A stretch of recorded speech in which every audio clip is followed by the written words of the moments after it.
Hey, good day. Mike Mata here. We're going to talk about FTP. We know FTP is not secure.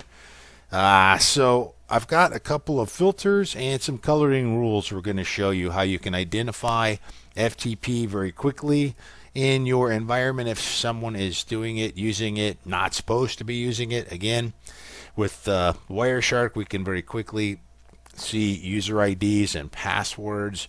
So first off, let's look at some filters. I have created lots of filters from the security side, but you can see here around FTP, we're going to take a look at some filters.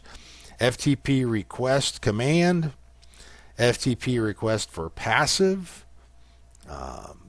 Again, there are two ways on the data side in FTP to start the data connection is either a passive or active, and depending upon which way, the data port will get started from the client side or the server side.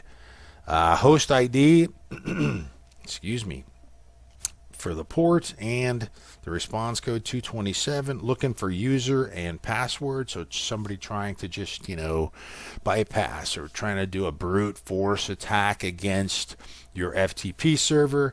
They'd be sending users and getting the response of password, basically password required. So we can look for those. Looking for logins, successful logins with a 200 or a 230 code.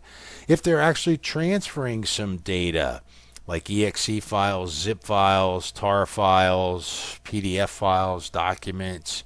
So there's some of the filters I have in my security folder or my security profile here. I'm also going to show you quickly how to build some coloring rules so that they jump out at you very quickly. Now I used, pink, if you will, kind of a dark pink, light pink, so that it makes those easy to see and go together. We can see the request for user administrator, password required, and then we see the authentication. They've actually been authenticated. And right there you can see in good old plain text, user is administrator, and then the password is 3 letters EIA. So obviously not very secure. Let's go to coloring rules.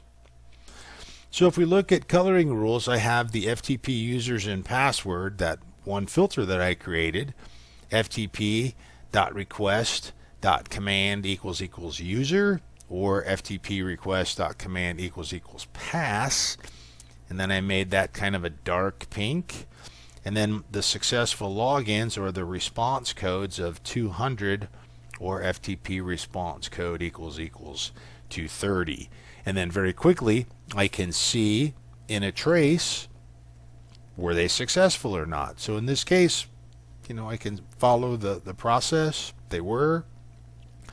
I can see the data port get set up from the server side. So it's sync is from port 20. So in this case we know that it's active FTP as opposed to passive FTP. Secondly, those filters that we had there, let's just apply one that shows all of the users and passwords. If I apply that, we can see there's the user and the password EIA. So it pops those right up there in color, makes it very easy to see very quickly. I can clear that, and again I have all of my packets back.